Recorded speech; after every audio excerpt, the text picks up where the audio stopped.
আহলান সাহলান মাহে রমজান, লাইলাতুল কদরের রাত, রহমত নাজাত মাগফিরাত।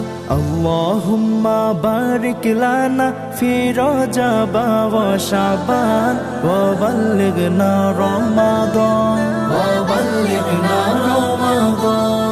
রমজানের প্রথম দশকে আল্লাহর রহমত নাজিল হয়, দ্বিতীয় দশে মহান আল্লাহ মাগফিরাতে মগ্ন হয়, গুনাহ মাফে মগ্ন হয়। রমজানের প্রথম দশকে আল্লাহর রহমত নাজিল হয়, দ্বিতীয় দশে মহান আল্লাহ মাগফিরাতে মগ্ন হয়, গুনাহ মাফে মগ্ন হয়। শেষ দশকে পাপী বান্দা, শেষ দশকে পাপী বান্দা আযাব থেকে